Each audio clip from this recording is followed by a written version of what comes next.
Good evening, everyone, and we continue our study in the book of Job, and we are now in chapter 28.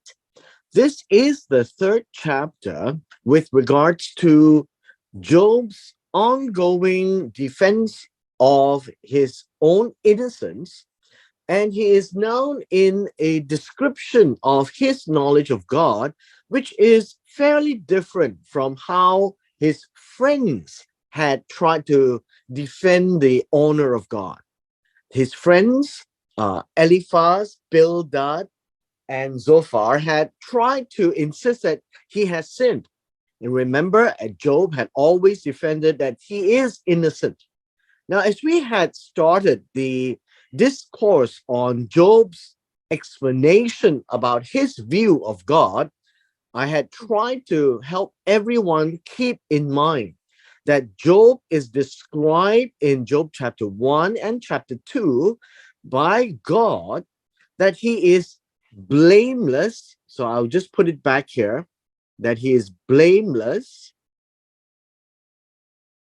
he is upright, he fears God, he shuns evil. Now, these are the description of the character of Job, and it's important for us to always keep in mind in these few chapters because that is the perspective that we are getting. Now, we don't have any description of the characters of the three friends while they intended to defend God in a theoretical and philosophical way and insisting that all the bad things that had happened to Job must be because Job had sinned and Job maintains his innocence. Job now describes his knowledge of God, and we will revert and come back to this set of character when we get to the end of this chapter. And we now continue the discourse of Job as how he sees God. And it begins in verse 1. It says, there is a mine for silver and a place for refining gold. Now, this idea of mine is not there in the Hebrew. Uh, this really talks about, I guess you could say, an existence, and in context, a source.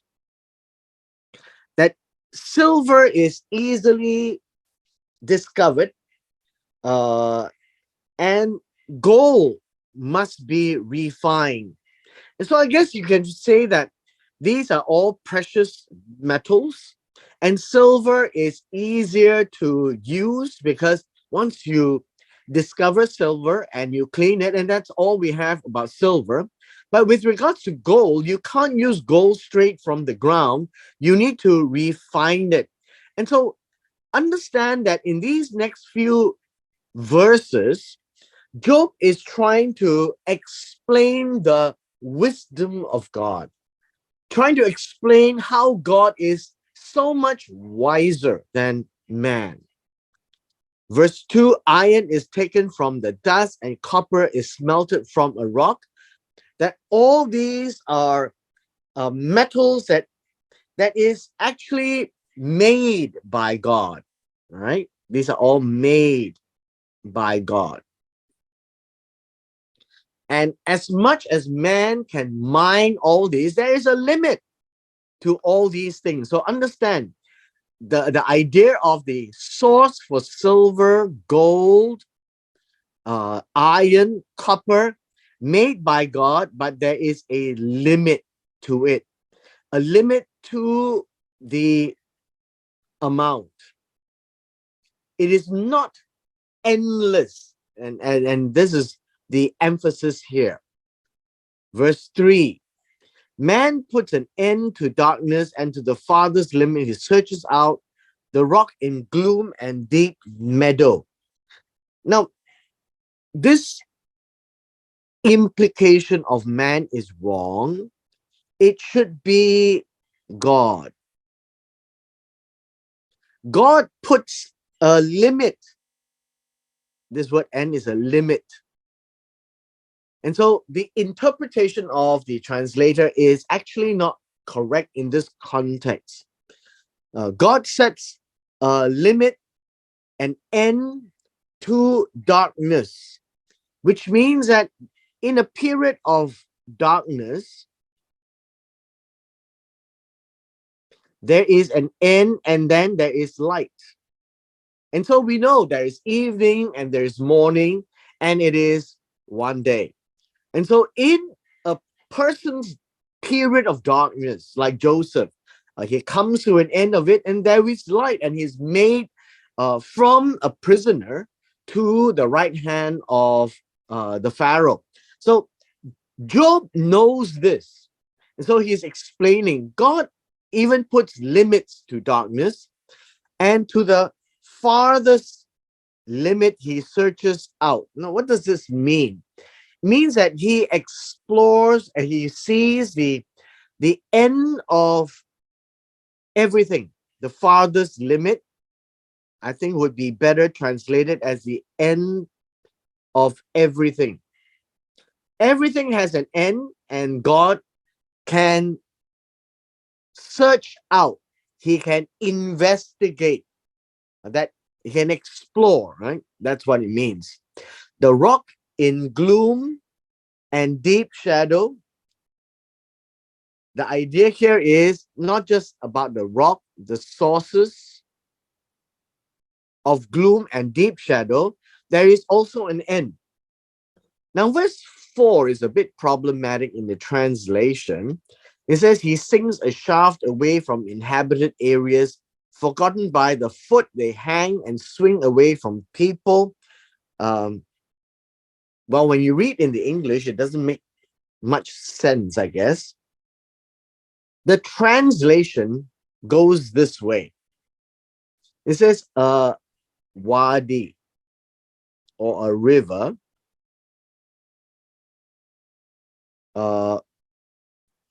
bursts forth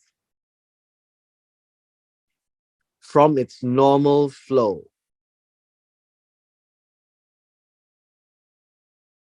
Means it will overflow the banks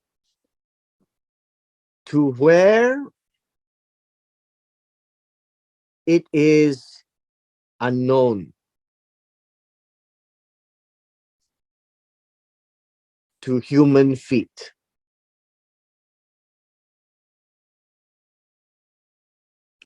It rises and surges over people. Now you can see that the translation can be quite different from the original. And so this is one of those instances where ancient Hebrew, especially in Job, causes a bit of problem in the English. But this would be a much better translation.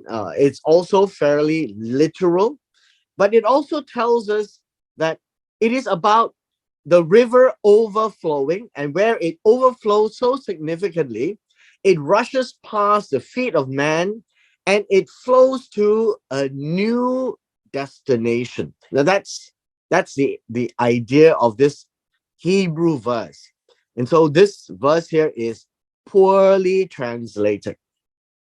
Verse 5 says, from the earth comes food, and underneath it is turned over like fire.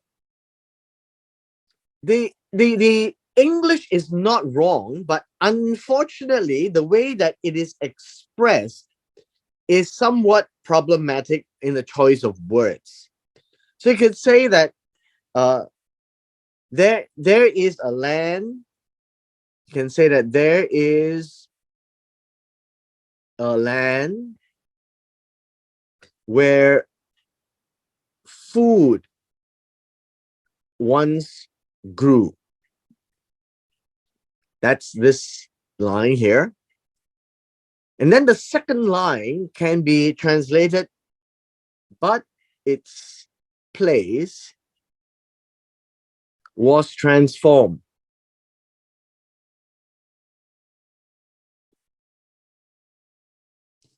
resembling fire.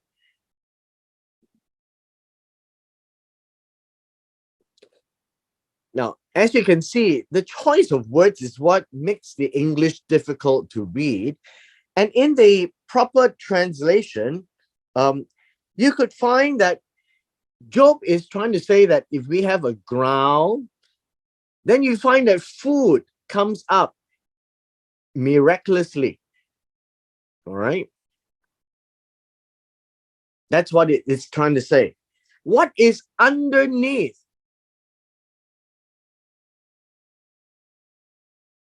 We don't know, but perhaps there is fire underneath. And that's the idea here.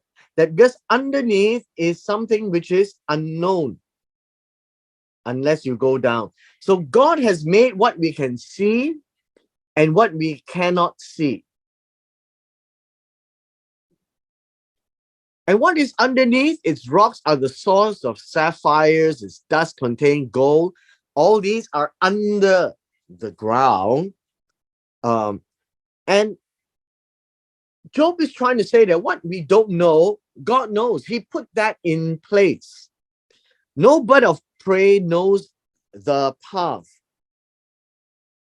nor has a falcon's eye caught sight of it. Now, I guess this bird of prey is translated as buzzard. The falcon's eye is vulture.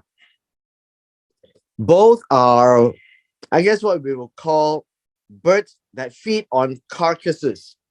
That even in such cases when all these is gone, that's the picture here. When this is gone, even the birds of prey will not be present. The proud animals have not trodden it, nor the lion has passed over it. So it is really talking about this aspect of the land where it once had food, but now it is unrecognizable. On the above, the birds of prey will not come, nor the animals come over it. Job is trying to describe all the mysteries that man cannot understand. Why would these things happen in nature? Verse 9, he puts his hand on the flint, he overturns the mountains at the base. This is God. We're still talking about God. It's not talking about man. God can turn over the ground, right? So this one here is, he stretched out his hand to the flint. Now, the idea of flint is a rock, a sharp rock. I think we can call that sharp rock, where you can use flint rock to strike a spark. And he overturns the mountains. Now, what this gives as a picture would be fire, volcanoes, earthquakes,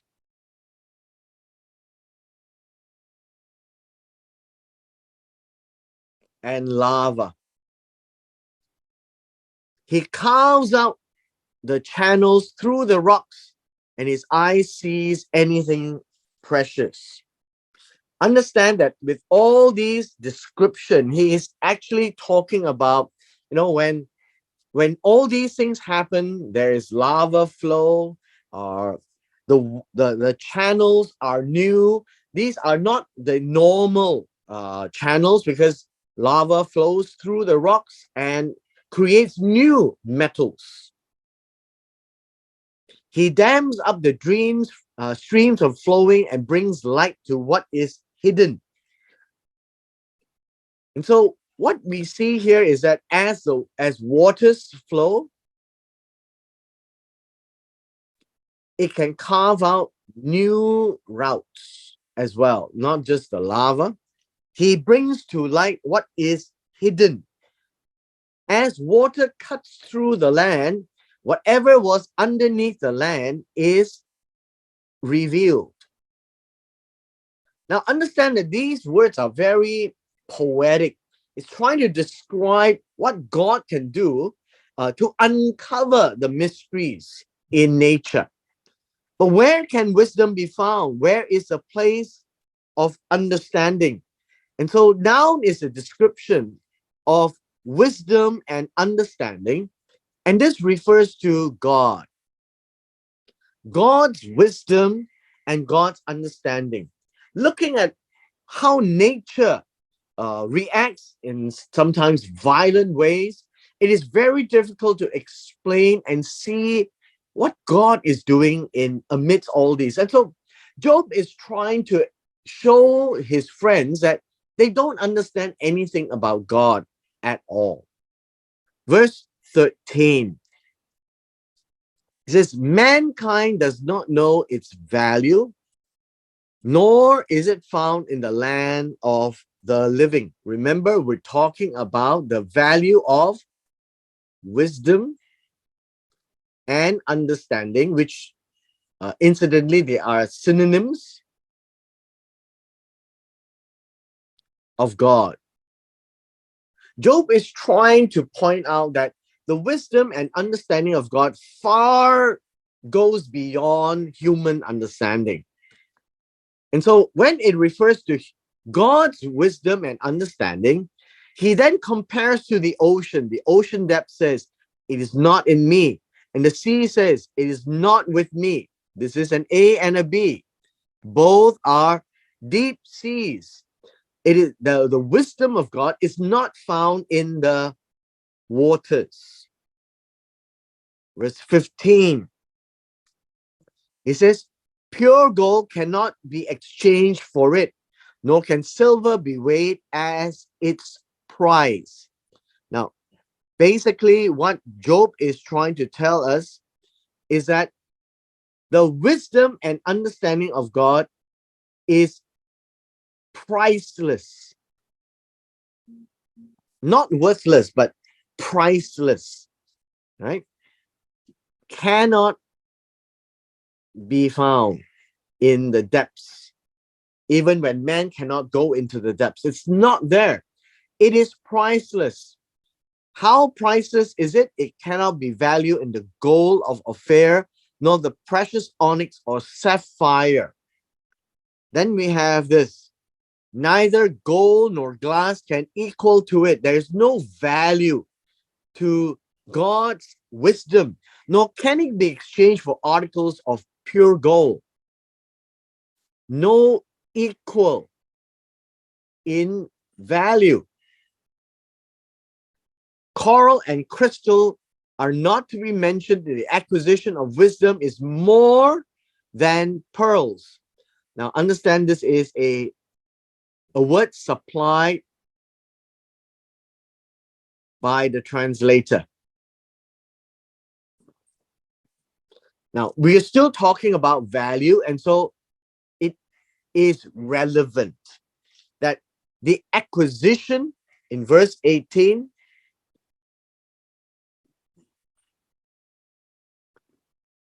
is, I guess, say the idea of acquisition here is the securing of wisdom, the possessing of wisdom is far greater than any precious stones, pearls, precious metals, and whatnot. It has no equal in value. It is priceless. Again, it says the topaz of Cush cannot equal to it, nor can it be valued with pure gold. So many of these verses are used in a poetic way just to say one thing. The wisdom and understanding of God has no equal in value. It is priceless, and nothing that is considered of value by mankind can equate it to the value of the wisdom of God. That's purely it. Because it is to say that the creator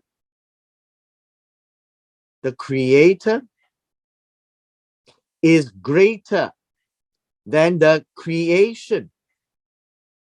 The rocks and precious metals are valuable, but it cannot be compared to the wisdom of God, which is the creator's wisdom. That is basically what Job is trying to say. Whatever mankind treats as valuable, it is created by God. Once you have the wisdom of God is God's mind itself. We will spend some time in the following verses. So the question that Job now poses to the friends, where then does wisdom come from? The idea of wisdom is chokmah. That's the Hebrew word. Chokmah. Where is this place of understanding? The idea of understanding comes from the word Bena. This means discernment, understanding, knowledge. Now, if we have gone through the book of Proverbs, we see all these words: wisdom, understanding, discernment, knowledge. They are all synonyms. And so we get this as an A and a B. Although there may be slight nuances, but the intent is to demonstrate to us that all these words, wisdom, understanding, discernment, knowledge, all mean the same thing, and it comes from God. Where does it come from? It is hidden from the eyes of every living thing. I think this would be a way of expressing it. You can't just go and find the wisdom of God. So living things, not just creatures, but all creation, right? All of creation. And so by creature, it is what is created. It is concealed from the birds of the skies. So what are we talking about here? Just understand this. Every living creature, birds of the sky, we're talking about the exploration of two aspects. One is land, one is skies, the heavens. So we're talking here about the Shamayim, and we're talking about the living creatures on the Arets. And basically, Job is saying, whether on land or in the skies, all these creatures will not be able to discover the wisdom of God. And Job goes on to say, it says here in verse 22, Abaddon and Death says, with our ears we have heard a report of it, or the reputation of the wisdom of God. Now, Abaddon means destruction, by the way. And death itself is mut, the end of life. And this is poetic. So it's describing even the elements of destruction, the personification of death. They can actually tell us the reputation of the wisdom of God. Verse 23.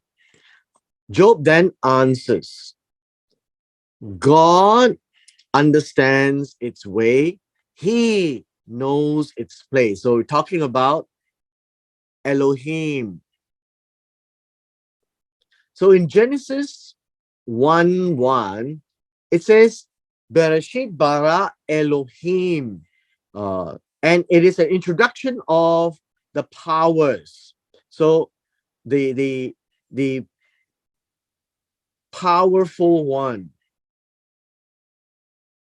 and that would be Elohim. And we call him in English God. And so Elohim understands the way. And the idea of understand means he knows. He knows the way of wisdom. And he knows its place. Now, this idea of place is its location. Basically, it's telling us God or Elohim knows wisdom. If it is in a location somewhere, God knows. If it is a path to it, God knows. Verse 24.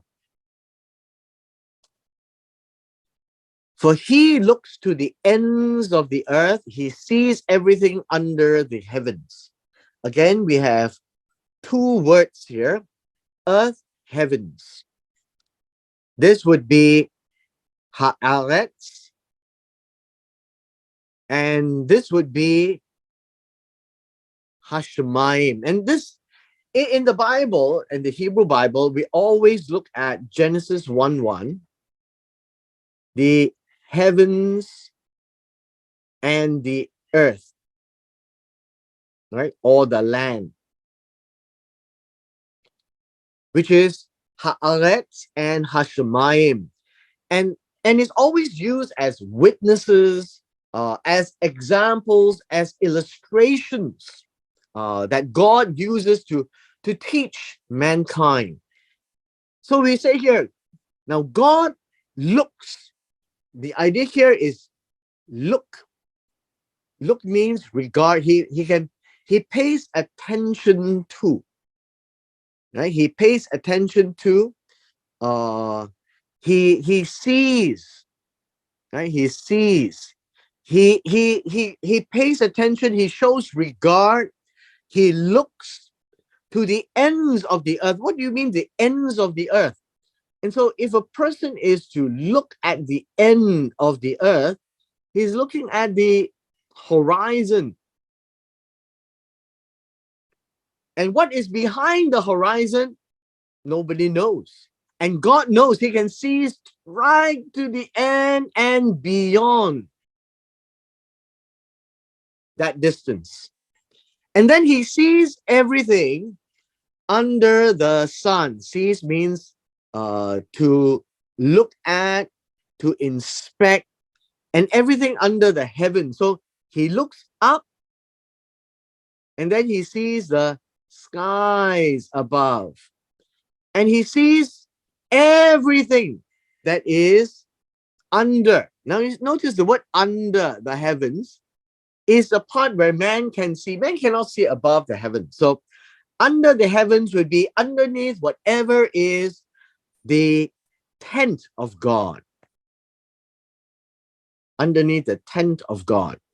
So this tent of God is underneath the skies. That is the under part. That is how the Hebrews look up there. And that is God's tent. You see the stars, you see the moon, the sun. And that is where God looks at them and protects them. So we need to understand that kind of a culture. So God looks beyond, God looks up, and he knows where wisdom is. How wise is God? He imparts weight to the wind. He assesses waters by measure. He assesses or he apportions. I think that would be a better way. He estimates. I think weighs weighs, estimates waters by measure. And so what we see is things that we know that Job is ascribing to God, how God can manipulate the wind from weak to strong. Weak wind breezes, strong storms. So you can see God can weigh that, right? He can estimate. So this is really very much an A and a B concerning the powers of God. Verse 26. When he made a limit for the rain and a course for the thunderbolt. Now I guess we have to explain some of these words. He made a limit for the rain. So he gives a set portion of measurement or of limit. So what does that mean? It means that when the clouds rain, the amount of rain has limit to what God has first put in. And when it rains, there is a limit. So Job is looking at the rain and says, well, God has put a limit to that too. Sometimes it rains little as drizzle. Sometimes it rains like a storm. And he says a course for the thunderbolt. So this would be a path for the storm clouds. Okay, this would be the storm clouds. I don't think it is wrong to call it a thunderbolt or lightning flashes. Lightning flashes. And so if we see what Job is seeing upon the land, he can actually see the I guess you can call it the lightning. As the lightning strikes, there is a path. So the path that it takes is what Job is describing here.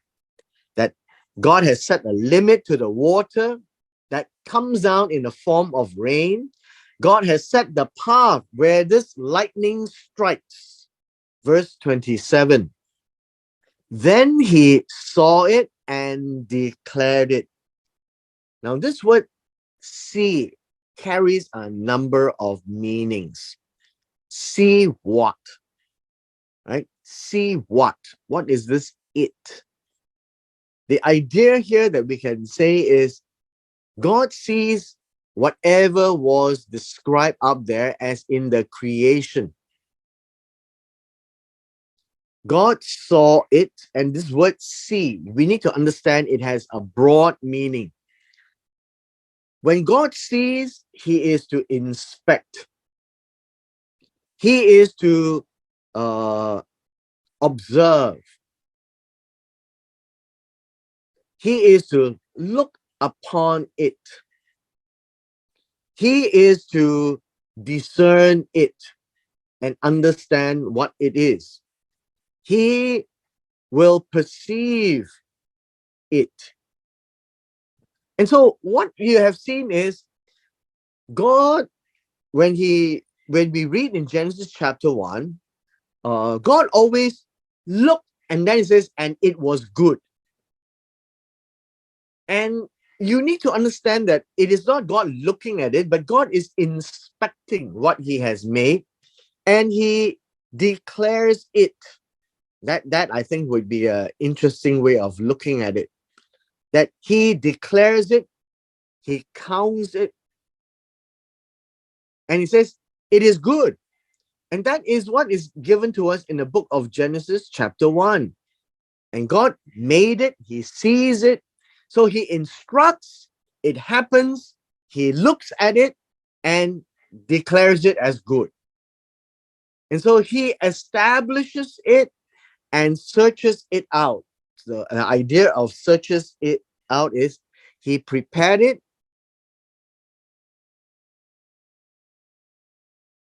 and the word here is He examined it.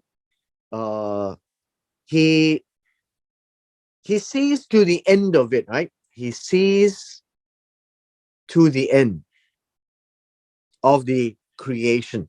And so all of this is to tell us that it is God's creative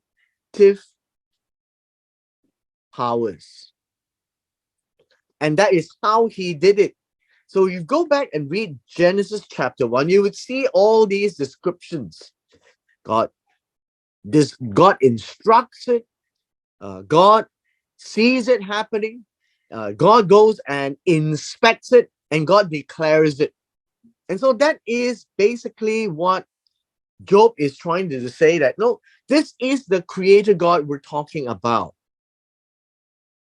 And let's pay attention to verse 28, and we will spend just a little bit of time on this and compare it to Job. And to mankind, He said, behold, the fear of the Lord is wisdom, and to turn away from evil is understanding. And so let me just explain this a little bit. Again, this word here, understanding, is discernment. It also means knowledge. And so we must realize that wisdom, understanding, discernment, knowledge, they are all synonyms. The idea of fear of the Lord, fear here would be an aspect of, I guess you would say, terror, being afraid.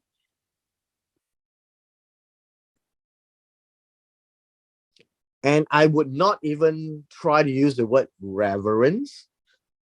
The word of the Lord means belonging to God. And Lord here is literally Lord, Adonai. Adonai. And we see this also in the book of Proverbs. The fear of the Lord is the beginning of wisdom. And here, Job understands this quite well. Fear of the Lord, fear that belongs to God, fear that is rightfully directed to God, fear that flows from God. You can understand it from various ways, but understand that it is about terror. It's about being afraid, because God's judgment is like a consuming fire.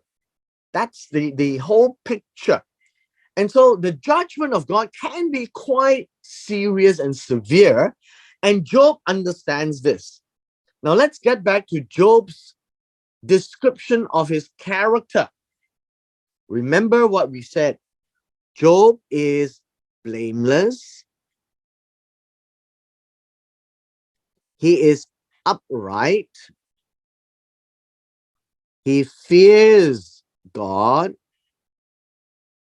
He shuns evil. Now, what has this got to do with verse 28? Look at this. He fears God. Fear of the Lord. When Job fears God, Job can talk about fear of the Lord. The rest of his friends dare not talk about the fear of God, but he does, because Job fears God. And then he says, the fear of the Lord is wisdom. And it's telling us that Job is saying, I have wisdom. I fear God. I know what that is. I understand the powers of God. And then to turn away from evil, shun evil. That's the character of Job too. And it is understanding. When you do that, you understand what is good and evil. When you shun evil, it means you know how to do good. Now, understand, good and evil is in the eyes of the beholder. So from God's perspective, what is evil would be what is wrong, what God doesn't want them to do. And Job stays away from what God doesn't like, which also means that he does what God likes. And so he does good. He shuns evil and he fears the judgment of God. He fears God. And so he has wisdom, as we can now see. He has understanding. That's why he is blameless, upright in the consequence of his life. And this is what he has. He has discernment. He knows God. He has knowledge of God. He understands how God works. He has fear of God, means that he has wisdom. He knows how to choose correctly what to say, what not to say. And so he never sinned by his lips. I just want us to end today's session by constantly reminding ourselves as we read Job's description of God, is that it is coming from a man that God has very high regards of. Now, it's unfortunate at this point in time, Hasatan has done something to him where he has lost his family, his wealth, and his health. And he is trying to rationalize and seek answers as to why this has happened. And as his friends, Eliphaz, Bildad, and Zophar, keep saying that he has sinned, Job says that he has not, and he maintains his innocence. And now he's describing his view of God. And I think his view of God is well worth our investigation and understanding, because he is of that character that God has so high regards of. Even though now he is suffering immensely and in great pain, we are reading the documentation of the narratives that he is presenting his ideas of God. And in his idea of God, it is very sound. He is not being wishy-washy and being philosophical of God. He is looking at creation and he's seeing God. And this is the God of creation that he knows. But he is now literally wondering, why is it that when he knows that when there is good, it is blessed, and where is evil, it is punished, and he did no evil and he only did good, fear God and shun evil, he is still experiencing pain and suffering. And that is what he's trying to rationalize. He thinks that God has just left things in its natural course, and that even himself do not understand why God is not listening. And so it is quite interesting now to see how Job describes God, because he is coming from a position of wisdom and understanding. That is, behold, the fear of Adonai is wisdom. And to turn away from evil is understanding. You have the wisdom of God to make decisions in life. You have the understanding to conduct your life properly, to be blameless, upright, fear God, shuns evil. And Job is still stuck with his rationalization. And with this, we come to the end of our session today.